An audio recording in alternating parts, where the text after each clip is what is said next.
여러분 안녕하십니까? 미국이 중국을 겨냥해온 기술 전쟁에 미국의 거대 IT 기업들이 뛰어들었습니다. 이번에도 공격 대상은 중국 제조업의 거인 화웨이입니다. 구글이 화웨이가 새로 만든 스마트폰에서 유튜브가 작동하지 않도록 하겠다는 겁니다. 구글만이 아닙니다. 인텔이나 퀄컴 같은 컴퓨터나 휴대전화 핵심 칩을 만든 기업들도 화웨이에는 팔지 않겠다고 선언했습니다. 네, 미국과 중국이 벌이는 21세기 기술 패권 전쟁을 먼저 미국 실리콘밸리에서 황규락 특파원이 보도합니다. 올해 초 5G와 폴더블을 결합한 차세대 스마트폰을 선보이며 가파른 성장을 예고했던 화웨이. The Huawei Mate X, we bring you the future of design, the future of technology. 그러나 지난주 트럼프 행정부의 화웨이 제재 결정으로 급제동이 걸렸습니다. I said to President Xi, that's very insulting because it's not going to happen, and it's very insulting to me. And you notice they don't use that anymore. 당장 화웨이는 신제품 출시부터 차질을 빚을 것으로 보입니다. 구글이 미국 정부의 결정에 따라 안드로이드 운영체제와 유튜브, 지메일 등 인기 서비스를 제공하지 않는다고 밝혔습니다. 주요 어플들이 화웨이 폰에서 사라질 경우 유럽과 동남아 수출에 타격은 물론 전 세계 스마트폰의 70% 이상에 탑재되는 안드로이드 운영체제를 못 실는 상황까지 갈 수 있습니다. 인텔과 퀄컴 등 대형 반도체 회사들도 별도 공지가 있을 때까지 스마트폰에 들어가는 필수칩 등 자사 제품을 화웨이에 팔지 않기로 했습니다. 화웨이는 최악의 경우에 대비해 이미 대체품을 만들고 있어 큰 영향이 없을 것이라고 주장하지만 미국과의 갈등이 장기화될수록 상황 악화는 불가피할 것으로 보입니다. 미국 실리콘밸리에서 채널A 뉴스 황규락입니다. 네, 상황이 긴박합니다. 하지만 중국은 아직은 미국 기업을 겨냥한 조치는 내놓지 않고 있습니다. 하지만 반미 항전의 분위기가 심상치 않습니다. 선물로 과거에 미국에 보냈던 판다의 귀국을 대대적으로 환영하는가 하면 미국적인 소재를 다룬 TV 드라마 방송이 어떤 이유에서인지 하나둘 중단되고 있습니다. 권호혁 특파원이 보도합니다. 중국이 우회 선물로 23년 전 미국에 보냈던 대왕 판다 바이윈. 임대기간 만료로 지난주 돌아온 바이윈을 중국 관영 매체들이 대대적으로 보도하고 있습니다. 这个货车上面就是咱们今天的大明星白云和他的儿子小礼物. SNS에는 마치 사람이 돌아온 것처럼 조국에 돌아온 것을 환영한다. 미국에 있는 판다까지 다 데려와라 같은 반응이 쏟아졌습니다. 무역전쟁 중인 미국에 대한 중국인들의 불쾌감이 반영된 것으로 보입니다. 중국 내 반미 기류가 거세지면서 미국을 배경으로 다룬 드라마마저 예고 없이 방영이 취소됐습니다. 说你在美国就是一个没有行为能力者。我能为我自己负责。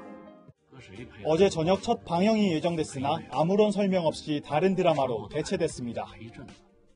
반미 여론몰이와 함께 중국 공산당은 어제부터 각종 방송 매체들이 매일 오전 중국 국가를 틀도록 지시했습니다. 애국주의를 고취하기 위한 시도로 보입니다. 베이징에서 채널A 뉴스 권호혁입니다. 네, 지금 보신 대로 우리에게는 1, 2위 수출 시장인 두 나라의 경제 패권 전쟁은 우리 경제의 불확실성을 키우고 있습니다. 단적인 예가 싸움 당사자인 미국과 중국보다 우리의 주식 시장이 더 출렁이고 있습니다. 가급적 웬만해선 부정적인 언급을 피했던 홍남기 경제부총리가 그 심각성을 경고하고 나섰습니다. 이현수 기자입니다. 1분기 마이너스 성장에도 성장률 목표치 수정은 없다며 자신감을 보였던 홍남기 경제부총리. 미중 무역 갈등에 따른 급격한 환율 변동에도 관찰하겠다며 발언 수위를 조절했지만 5일 만에 강도 높은 입장을 내놨습니다. 원달러 환율이 1,200원 턱밑까지 치솟자 변동성이 확대될 경우 적절한 안정 조치를 하겠다며 구두 개입에 나선 겁니다. 무역 갈등이 심화됨에 따라 우리 경제에 미치는 영향이 이전보다 훨씬 더 심각할 가능성이 있습니다. 우리 수출 시장의 40%를 차지하는 미국과 중국이 서로 무역 보복을 예고하면서 이달 들어 코스피도 7% 넘게 하락했습니다. 무역전쟁 당사국인 중국 증시와 미국 증시가 각각 0%대와 2%대에 하락한 것보다도 큰 폭으로 떨어진 겁니다. 지난 3월까지 긍정적 전망을 내놨던 기재부도 실물 지표 흐름이 부진하다고 밝혀 그동안 낙관적이었던 정부의 경기 인식이 달라진 것 아니냐는 관측이 나옵니다. 홍 부총리 발언 등의 영향으로 외환시장에서 원달러 환율은 1,194원대로 하락했습니다. 채널A 뉴스 이현수입니다. 네, 그런데 우리는 경제 성장률 평가를 놓고 우리끼리 갑론을박하고 있습니다. 2018년, 그러니까 작년 1년을 놓고 보면 2.7% 성장했습니다. 무난한 편이긴 한데 마이너스 성장을 한 올 1분기만 놓고 보면 OECD 회원국 가운데 가장 낮은 편입니다. 김윤수 기자입니다. 대통령이 먼저 나서서 풀어라 이런 얼마 전 우리나라의 경제 성과를 강조하며 낙관론을 펼쳤던 문재인 대통령. G20 국가들이나 OECD 국가들 가운데서는 한국은 상당한 고성장. 하지만 현실은 다릅니다. 우리나라 올해 1분기 경제 성장률은 마이너스 0.34%. OECD에 가입한 36개국 중 지금까지 성장률이 집계된 22개국 가운데 꼴찌였습니다. 특히 마이너스 성장한 나라는 우리나라를 포함해 라트비아, 멕시코, 노르웨이 등 4개국뿐입니다. 앞서 문 대통령은 소득 수준이 높고 인구가 많은 국가로 한정했을 땐 우리나라 성장률이 높은 편이라고 평가했는데 3050 클럽 가운데서는 이례적으로 경제가 좋았던 미국 다음으로 한국이 가장 높았고요. 3050 클럽 중 아직 집계가 끝나지 않은 일본을 제외하곤 우리나라보다 성장률이 낮은 나라는 없습니다. 전년 동기 대비 성장률도 1.8%로 22개국 중 14위를 기록했습니다. 우리 민간 투자가 감소했기 때문입니다. 투자가 회복될 이유가 별로 없기 때문에 정부 목표치인 2.6 내지 7%의 경제 성장률은 달성이 매우 어려워 보입니다. 한국은행은 지난 4월 올해 우리나라 경제 성장률 전망치를 2.6%에서 2.5%로 0.1%포인트 낮췄는데 이번 주 발표가 예정된 OECD와 KDI 역시 전망치를 낮출지 주목됩니다. 채널A 뉴스 김윤수입니다. 네, 청와대는 연일 우리나라의 경제가 바른 방향으로 가고 있다, 잘 가고 있다고 강조하고 있습니다. 그 근거로 다양한 경제 지표를 제시하고 있습니다. 그런데 이 지표들 청와대의 입맛에 맞는 것만 뽑아낸 것이다. 이런 지적이 나오고 있습니다. 손영일 기자입니다. 문재인 대통령은 우리 재정이 튼튼하다며 정부 지출 확대 필요성을 또다시 언급했습니다. IMF는 우리에게 재정 여력이 있음을 이유로 9조 원의 추경을 권고한 바 있지만 정부의 추경안은 그보다 훨씬 적습니다. 청와대 핵심 관계자도 재정 확대는 무작정 지출하는 것이 아니라 선투자의 개념으로 재정 혁신이 병행된다며 긍정적 측면을 강조했습니다. 적정 채무 비율로 국내 총생산 대비 국가 채무 비율 40%를 마지노선으로 삼았는데 이 비율도 깨질 전망입니다. OECD 국가 채무 비율 평균이 100% 이상인데 우리나라만 40%라며 대통령이 재정 확대를 주문했기 때문입니다. 하지만 4년 전에는 달랐습니다. 국가 채무 비율이 사상 처음으로 GDP 대비 40% 선을 넘었습니다. 재정 건전성을 지키는 마지노선으로 여겨왔던 40%가 깨졌습니다. 국가 채무 비율이 다른 선진국에 비해 낮은 건 사실이지만 다음 세대의 부담이 커질 수밖에 없습니다. 고용 참사 주장에 대해서도 사실과 다르다며 일축했습니다. 각종 통계를 종합해 보면은 고용 상황은 2018년보다는 개선되고 있다. 올해 월 평균 취업자 증가폭은 작년보다 증가했습니다. 하지만 60대 이상 고령층이 고용 증가를 주도했고 우리 경제 허리인 30대와 40대는 부진합니다. 고용의 질이 나아지지 않았다는 지적이 나오는 이유이기도 합니다. 채널A 뉴스 손영일입니다. 네, 자유한국당 황교안 대표가 전북을 찾았습니다. 항의 시위는 있었지만 토요일 같은 큰 충돌은 없었습니다. 전라북도 경제가 붕괴하고 있다거나 새만금에 태양광을 설치했어야 되겠느냐고 말했습니다. 이민찬 기자입니다. 전북 김제 새만금 현장에서 최고위원 회의를 연 황교안 한국당 대표. 황 대표가 가는 곳마다 한국당 해체, 황교안 반대를 외치는 시위가 이어졌습니다. 황교안 대사를 먹고 가라! 올바의 정신을 훼손하는 황교안! 황 대표의 메시지는 문재인 정부의 경제인식을 비판하는 데 집중했습니다. 야당 대표 시절 확대 재정을 반대하던 문 대통령이 입장을 바꾼 것에 대해 현실 망각이라고 했고, 나라 국간이 바닥났다 이렇게 주장했던 그 당사자가 바로 문재인 대통령입니다. 이 정도면 정말 내로남불, 현실 망각의 결정판이 아니겠습니까? 청와대 참모진의 인식도 문제 삼았습니다. 일자리 추적은 청년 세대 고용이 희망적이라고 하는데 현장에 한 번이라도 나와 보고 하는 말인지 정말 의심스럽습니다. 정부가 새만금에 추진하는 대규모 태양광단지도 비판하며 전북 민심을 공략했습니다. 주민들하고 얘기가 끝났습니까? 주민들이 다 태양광 만드는 거 지금 찬성하고 있습니까? 익산 국가식품 클러스터 방문을 끝으로 호남 일정을 마무리한 황 대표는 내일 인천에서 수도권 민생 대장정을 시작합니다. 채널A 뉴스 임찬입니다. 네, 바른미래당에선 지도부가 또다시 충돌했습니다. 이젠 공개석상에서 대놓고 싸우는 게 낯설지 않을 정도입니다. 오늘은 손학규 대표가 주요 당직의 측근들을 임명한 것이 발단이 됐습니다. 강병규 기자입니다.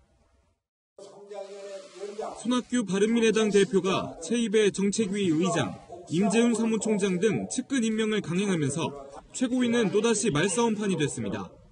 긴급하게 아침에 갑자기 안건을 상정해서 날치기 통과하려고 하는 것은 옳지 않습니다. 8시 11분에 이메일로 내부 순항도로 상에서 통보가 된 것에 대해서 상당히 유감으로 생각합니다.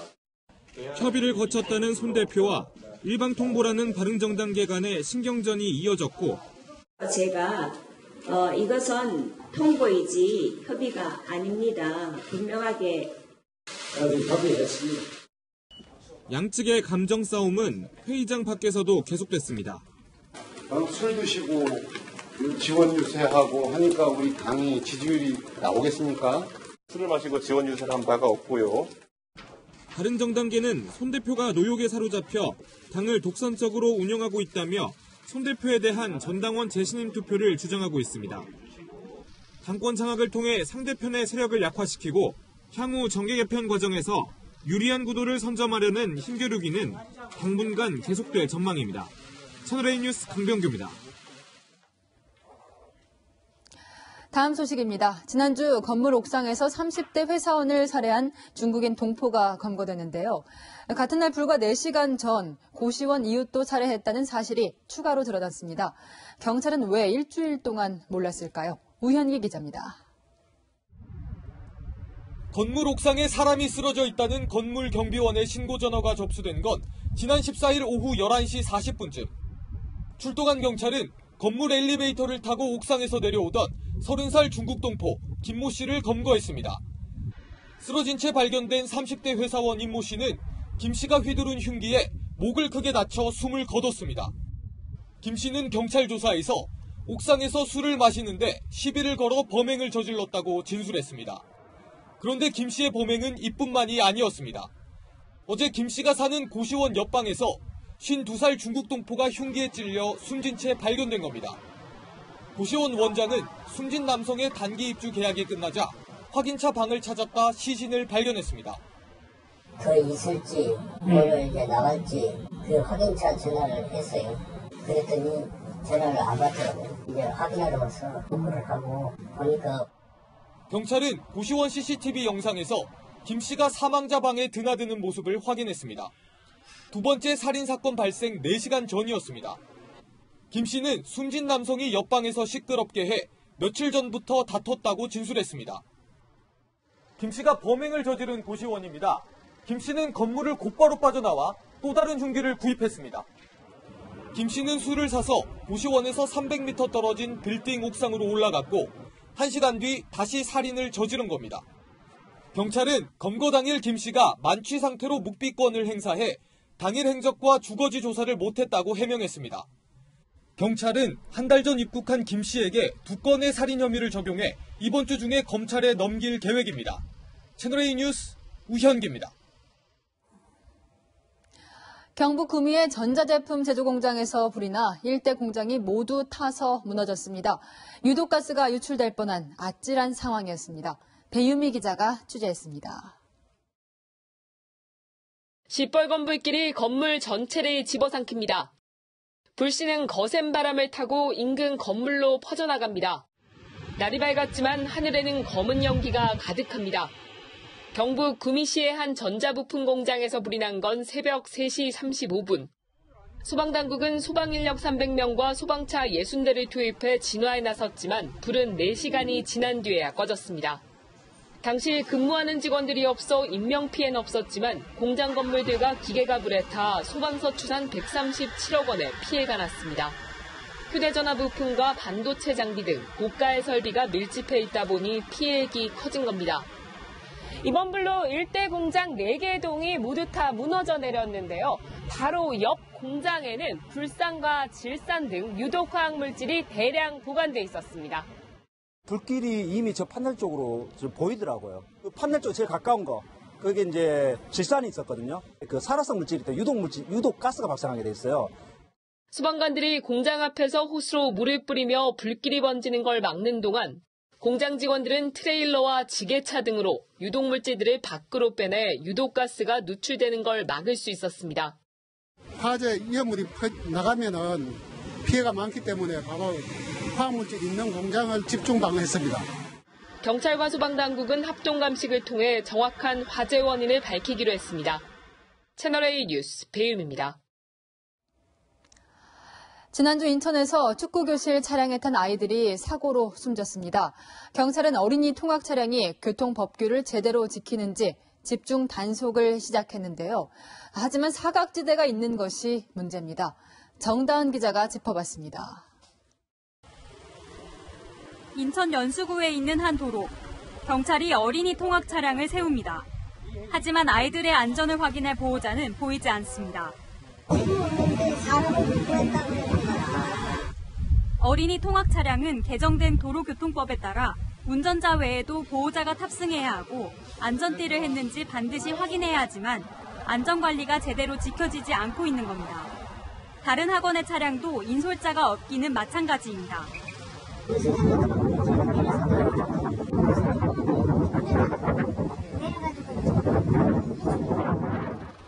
아예 경찰서에 운행 신고조차 되지 않은 차량도 있습니다.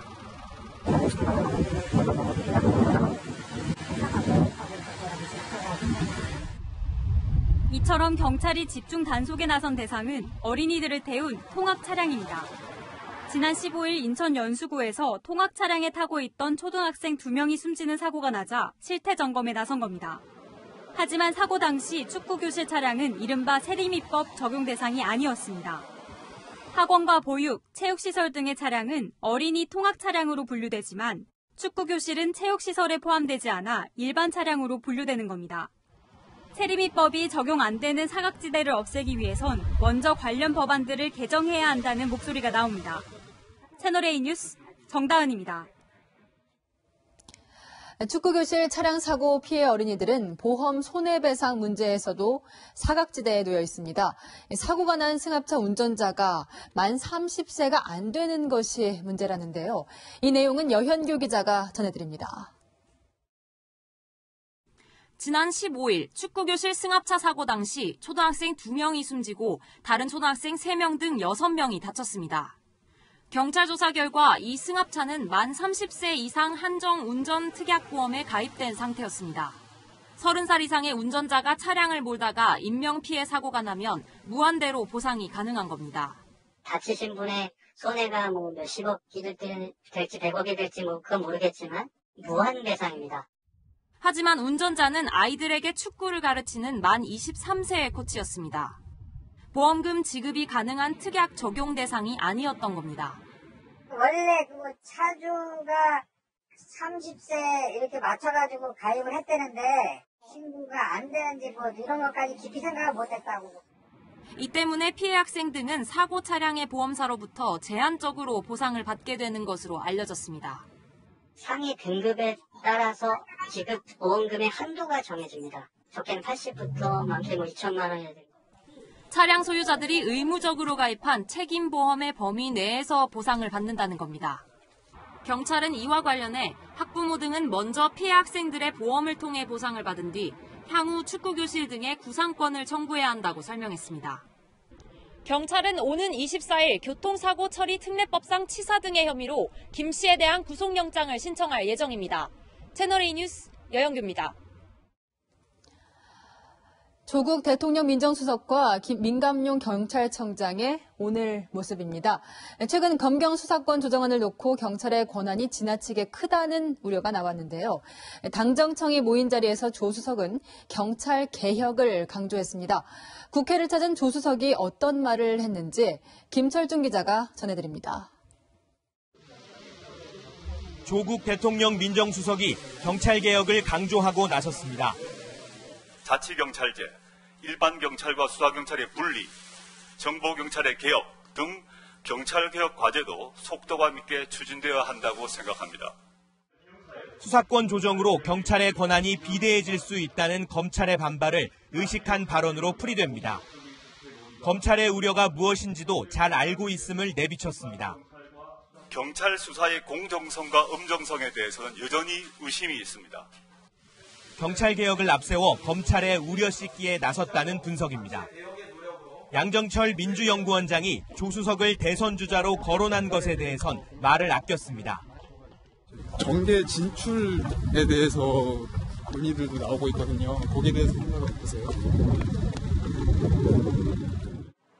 당정청은 경찰 개혁을 위해 경찰청장의 지휘를 받지 않는 국가수사본부를 신설하기로 했습니다. 경찰청장이나 지역서장은 치안과 행정을 담당하는 일반 경찰만 통솔하게 됩니다. 정치 개입 논란이 있었던 정보경찰은 활동 범위를 법에 명시해 정치 관여를 차단하기로 했습니다. 채널A 뉴스 김철중입니다. 청와대와 정부 여당이 내놓은 경찰 조직 개혁안. 경찰 조직을 쪼개서 권한을 분산시키겠다는 계획입니다. 일반 치안 업무를 담당하는 경찰과 수사를 담당하는 경찰을 분리해서 서로 영향을 최소화하고 지역의 민생 치안을 담당하는 자치 경찰까지 따로 만드는 건데요. 검찰은 어떤 반응일까요? 경찰 개혁안이 전혀 새롭지 않고 고민이 없다고 비판했습니다. 왜 그런지 김철웅 기자가 취재했습니다. 조국 대통령 민정수석이 내놓은 경찰 개혁 방안에 검찰의 반응은 시큰둥했습니다. 수차례 언급된 내용의 연장선이란 겁니다. 경찰 권한 분산 방안으로 제시된 국가수사본부 신설은 지난해 청와대 권력기관 개혁 방안에 포함됐던 내용이고 자치경찰제 확대 역시 시범지역이 2곳 추가됐을 뿐이란 겁니다. 정치에 개입하지도 않을 것이며 민간인을 사찰할 일은 있을 수도 없을 것입니다. 검찰 고위 관계자는 경찰 비대화 우려 앞에 조국 수석이 순진무구함을 보이고 있다며 검찰과 경찰을 대하는 잣대가 많이 다른 것 같다고 불편한 심기를 드러냈습니다. 하지만 오늘 이인영 민주당 원내대표가 문무일 검찰총장에게 외부 비판에 귀를 열라고 한 발언에 대해선 문 총장은 별도의 반응을 내놓지 않았습니다. 채널A 뉴스 김철웅입니다. 네, 검찰 과거사위원회가 장자연 사건 재조사 결과를 내놨습니다. 10년 전에 있었던 수사가 미진했고 조선일보에 외압이 있었다고 판단했습니다. 이른바 장자연 리스트가 실존했는지 여부를 가려내지는 못했습니다. 먼저 최주연 기자가 보도합니다. 13개월간에 걸친 재조사에서도 고 장자연 씨를 둘러싼 성폭행 의혹들을 밝혀내지 못했습니다. 먼저 연예기획사 대표 김모 씨가 드라마 감독 등을 상대로 한 술접대 등을 장 씨에게 강요했다고 인정하면서도 공소시효가 완료됐다고 판정했습니다. 과거사위원회는 또 장자연 문건 속 조선일보 방사장에 대해 장 씨가 2007년 10월쯤 방용훈 코리아나 호텔 사장을 만난 후 방사장으로 인식했을 가능성이 있다고 추정했습니다. 2008년 10월 강종호 전 TV조선 사장과 술자리에 동석했던 사실은 있지만 문건 속 술접대는 상대방과 장소, 일시를 특정하지 못했습니다. 과거사위원회는 당시 조선일보 측이 수사 무마를 위해 강일학 경찰청장과 조현호 경기지방경찰청장 등에게 외압을 행사했다고 밝혔습니다. 박모 씨 두 사장에 대한 추가적인 수사가 이루어져야지 않도록 사실관계를 은폐하는 결과를 낳았다고 판단하였습니다. 한 관계자는 이마저도 공소시효가 지났다며 당시 검경 수사가 얼마나 미진했는지 알 수 있다고 설명했습니다. 접대 대상을 기록했다는 이른바 장자연 리스트에 대해선 실물이 없고 관련 진술도 엇갈린다는 이유로 진상규명이 불가능하다고 결론지었습니다. 공소시효와 증거 부족에 가로막힌 과거사위원회는 결국 조사기록 보존 조치를 권고하는 데 그쳤습니다. 채널A 뉴스 최주현입니다. 결국 장자연 사건 재조사는 빈손으로 끝난 셈입니다. 조사단 내부에 분열이 있었고 그리고 핵심 증인을 자처한 배우 윤지호 씨가 신뢰할 수 없는 진술을 내놓았던 것이 결정타로 꼽히고 있습니다. 이어서 이동재 기자입니다.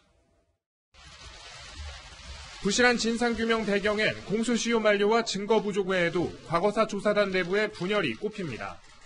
지난달 말 갑자기 재수사 권고 요청이 공지됐다가 불과 1시간 뒤 취소되는 해프닝까지 벌어졌습니다. 한 관계자는 특정 인사가 단순히 국민 여론만을 앞세워 무리하게 재수사 권고를 주장하는 등 내부 알력이 심했다면서 검찰과 비검찰 출신 간의 시각차도 컸다고 설명했습니다. 여기에 유일한 증인을 자처한 장자연 씨의 동료 배우 윤지호 씨의 진술에 신빙성 문제가 제기되며 조사는 또다시 난관에 부딪혔습니다. 윤 씨가 직접 봤다고 진술했던 이른바 장자연 리스트는 재조사에서 실체조차 확인되지 않았습니다. 윤 씨는 여러 매체에 출연해 지난 10년간 위협을 받아왔다고 주장했지만 윤 씨의 자서전 출간을 돕다가 사이가 틀어진 작가 김수민 씨는 거짓말로 장 씨의 죽음을 이용했다며 윤 씨를 고소하기도 했습니다. 윤 씨는 고소 다음날 캐나다에 있는 모친 병간호를 핑계로 출국했지만 이마저도 거짓말로 확인됐습니다. 이게 증인을 대하는 태도세요? 기사 좀 똑바로 내주실래요? 실체 대신 여론을 앞세웠던 진상조사단의 분열에 이어 정치권도 일부 언론도 윤 씨의 입에만 집중하면서 헛심만 썼다는 지적이 나오고 있습니다. 채널A 뉴스 이동재입니다. 주변에서 빗물 저금통 보신 적 있나요? 빗물을 모아서 화단에 물을 주거나 청소할 때 쓰기 위해 만든 시설인데요. 서울시가 이런 빗물 관련 시설에 3년 전부터 쓴 예산이 40억 원이 넘습니다. 과연 들어간 돈만큼 효과가 있는지 박정서 기자가 점검해봤습니다. 주택가에 설치된 나무 상자 모양의 빗물 저금통입니다. 물이 나오는지 확인하기 위해 수도꼭지를 돌려봤지만 한 방울도 안 나옵니다. 어제부터 오늘 새벽까지 서울에는 20ml의 비가 내렸지만 저장 탱크는 텅 비었습니다. 자세히 살펴봤습니다. 옥상에서 빗물 저금통으로 이어지는 관이 연결돼 있지 않습니다. 인근에 설치된 또 다른 빗물 저금통, 옥상과 저장 탱크 연결관이 아예 사라졌습니다.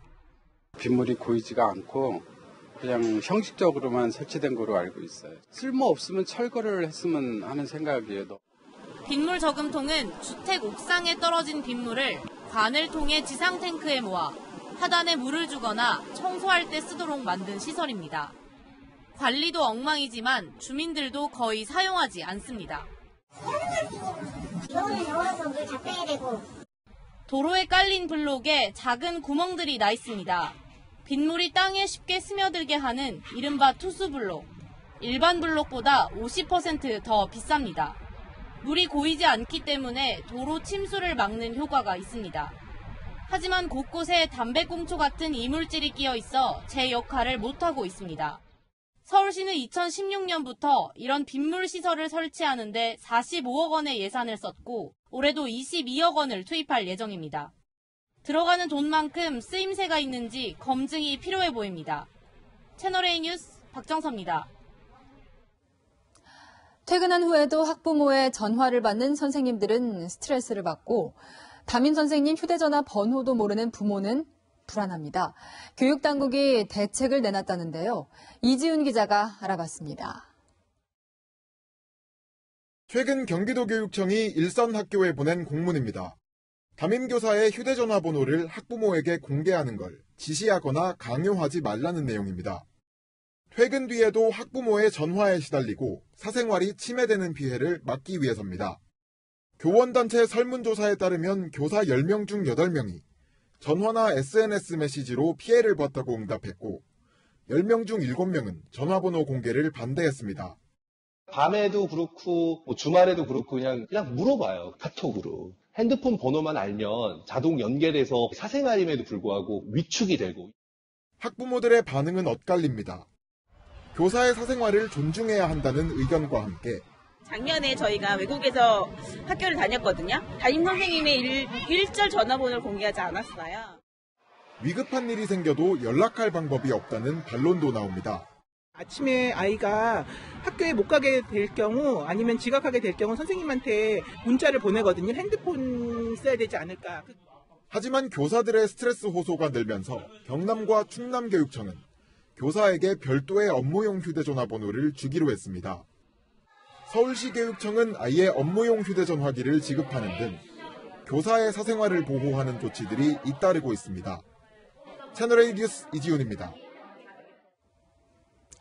또래들보다 성장이 빠른 성조숙증. 이 증상으로 병원을 찾는 아이들이 매년 늘고 있습니다. 방치하면 정상적인 성장을 방해하고 건강에도 위험할 수 있다는데요. 어떻게 예방할 수 있는지 유주은 기자가 알려드립니다.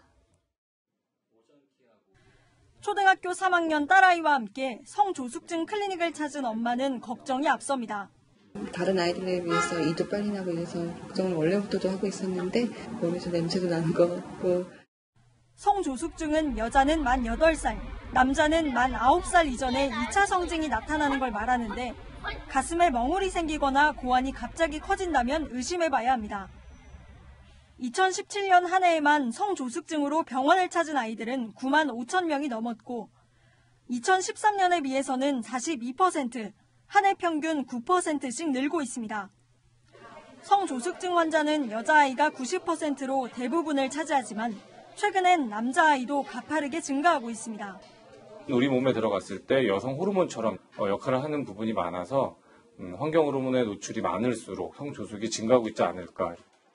성조숙증을 방치할 경우 성장판이 일찍 닫혀 키가 제대로 크지 않고 여자의 경우 유방암 발생 위험이 높아집니다. 예방을 위해서는 적절한 체중을 유지하고 일회용품 사용을 자제해 환경 호르몬 노출을 줄여야 합니다. 또 조기 발견이 중요한 만큼 이른 시기 사춘기 증상이 나타난다면 가까운 병원을 찾아 검사받는 게 좋습니다. 채널A 뉴스 유주은입니다. 이런 졸업 선물 상상해 보셨습니까? 억만장자가 졸업식에 와서 학생들의 학자금 빚을 모두 갚아준다고 했다는데요. 미국에서 전해진 듣기만 해도 행복한 소식, 김윤정 기자가 보도합니다. 미국의 한 대학교 졸업식에 참석한 억만장자 투자가 로버트 스미스.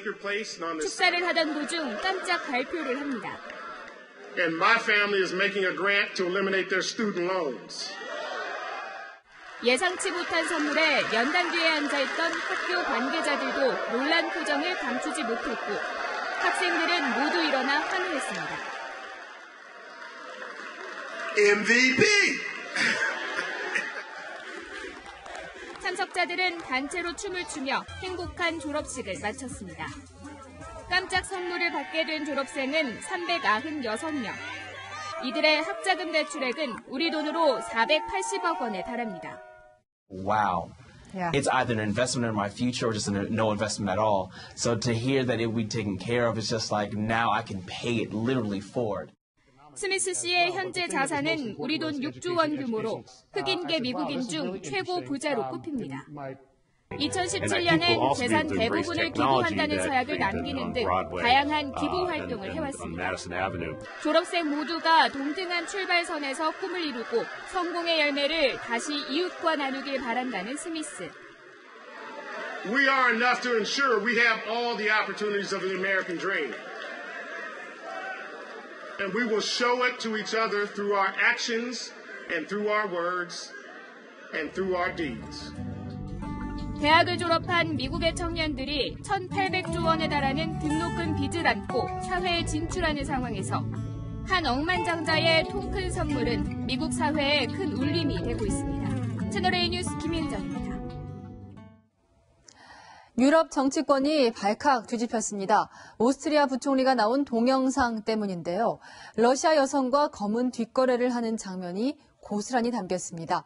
이다혜 기자입니다. 2년 전 스페인 이비사 섬에서 촬영된 술자리 동영상입니다. 금발의 여성과 대화를 나누는 이는 오스트리아 부총리 슈트라헬. 여성에게 정부 사업권을 넘기겠다는 약속의 말도 합니다.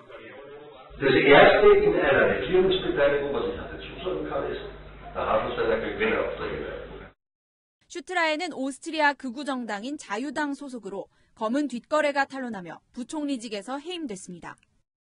Wichtig ist jetzt, und das ist das oberste Gebot, volle Aufklärung sicherzustellen. 이민자 유입에 대한 극단적인 반대로 유럽에서 인기몰이 중이던 극우파 정당들은 이번 스캔들로 타격을 입게 됐습니다.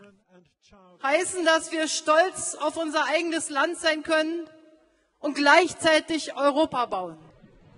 독일의 주요 도시에서는 극우 세력을 몰아내자는 대규모 시위도 벌어졌습니다. 유럽의회 선거에서 약진을 노리며 주류 세력으로 자리매김하려던 극우 정당의 움직임에 제동이 걸릴 전망입니다. 채널A 뉴스 이다혜입니다. 네, 패스트트랙 충돌 이후 대치하던 여야 3당의 원내대표가 오늘 저녁 한자리에 모였습니다. 맥주잔을 기울이면서 허심탄회하게 대화하자는 자리가 마련된 건데요. 현장에 취재기자 나가 있습니다. 자, 최선 기자, 이제 만남은 시작됐습니까? 네, 저는 여야 3당 원내대표가 호프 회동을 하고 있는 서울 여의도의 한 호프집 앞에 나와 있습니다. 더불어민주당 이인영, 자유한국당 나경원, 바른미래당 오신환 원내대표가 조금 전 이곳에서 만났는데요. 지금 서로 얘기를 나누고 있는데 한번 들어보시죠. 그런 미팅을 좀 만들어 갔으면 좋겠습니다.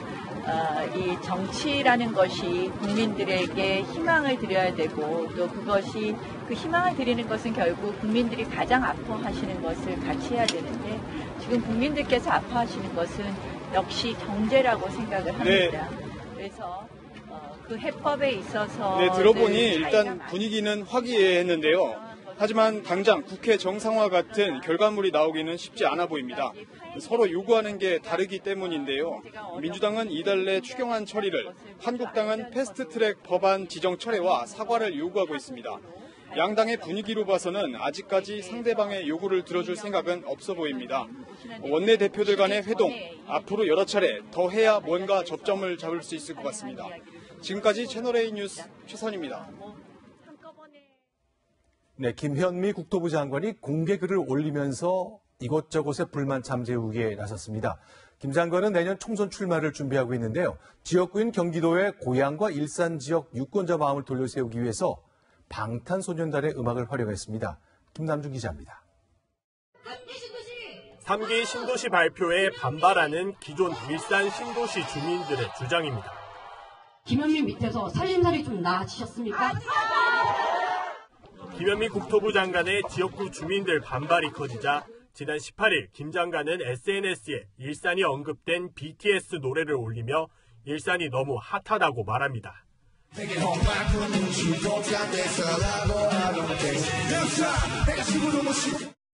다음 날에는 일산은 멋진 도시라는 걸 잊지 말자는 뜻이라며 부연 설명까지 달았습니다. 또 반대 주민들에게 23일 기자간담회에서 몇 가지 말씀드리겠다고 예고했습니다. 지역구 주민들을 향해 침묵하던 김 장관이 불만 잠재우기에 나선 겁니다. 정치권의 비하 발언에 대한 공무원들의 불만도 무마해야 하는 김현미 장관. 전적으로 김현미 장관을 한다고 하면 지들끼리 이상한 짓입니다. 내부망에 직접 글을 올려 성과내기 위한 부담감에서 비롯된 목소리라고 해명하면서 국토부 직원들을 감성적으로 다독여야 했습니다.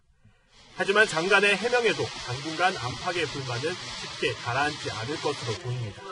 채널A 뉴스 김남준입니다. 북한이 안면 인식 기술을 팔아 외화를 번다는 의혹이 나왔습니다. 그런데 판매 장소로 지목된 곳이 특이합니다. 이동은 기자가 보도합니다. 영화 미션 임파서블에 등장하는 안면인식 기술입니다. 사람의 얼굴은 물론 걸음걸이까지 분석해 본인 여부를 확인합니다.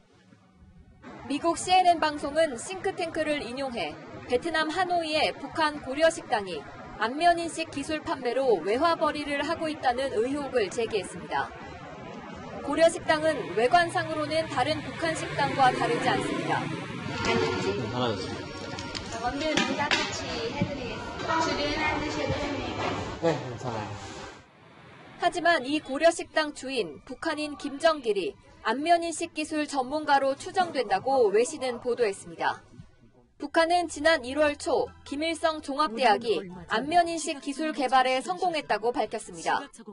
그러면서 인식 정확도가 높으며 얼굴 생김의 특징을 포착하는 데 드는 시간은 1초밖에 안 걸린다고 설명했습니다. 안면인식 시스템은 평양시 제2병원, 평양국제비행장 등에 설치됐습니다. 합작 사업이 아닌 형태의 안면인식 기술 판매는 유엔 제재 대상이 아니기에 북한 당국은 적극 개발 홍보하고 있습니다. 대북 제재를 뚫기 위한 북한의 몸부림이 다양한 분야에서 이어지고 있습니다. 채널A 뉴스 이동훈입니다.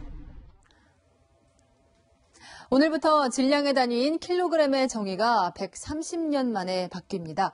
측정 오차가 1억분의 1로 줄어들게 된다는데요. 박수유 기자입니다.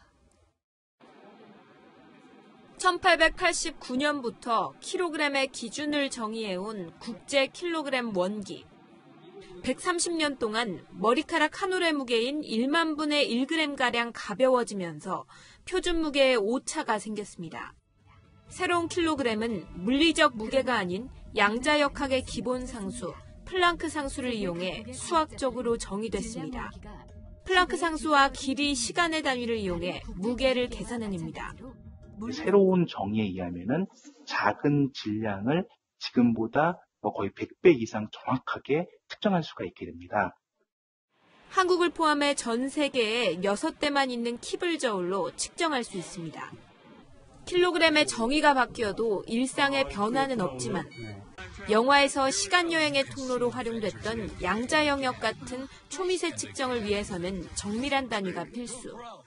세슘 원자가 92억 번 진동하는 시간으로 1초를, 빛이 진공에서 3억 분의 1초 동안 진행한 거리로 1m를 정의하는 것도 수억 분의 1까지도 오차를 허용하지 않기 위해서입니다.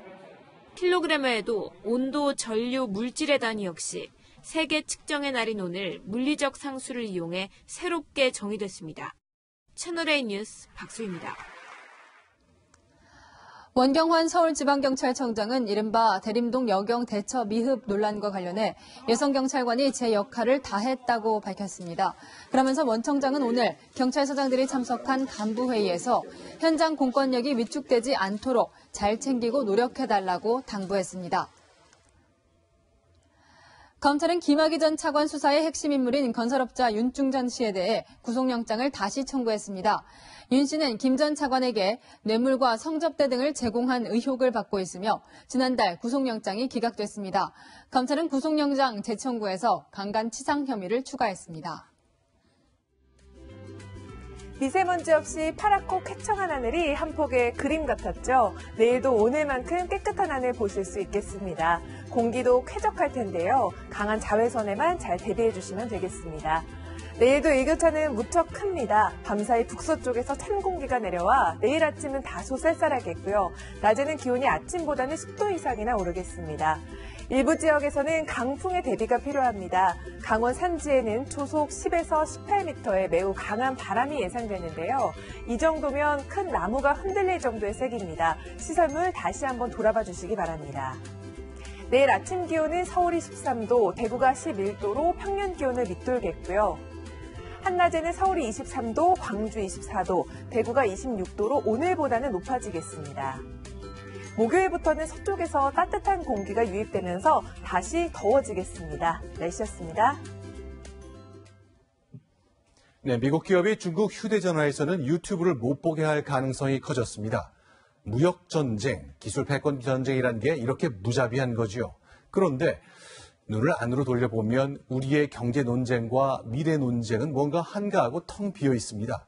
최고의 과학 인재를 한국으로 모셔올 방법, 기술연구소가 밤새 불 꺼지지 않게 할 방법, 그리고 우리 아이들이 영어와 중국어를, 수학과 과학을 제대로 배우는 방법, 이런 논쟁과 고민을 들어본 것이 언제인지 기억도 나지 않습니다. 뉴스 마치겠습니다. 고맙습니다.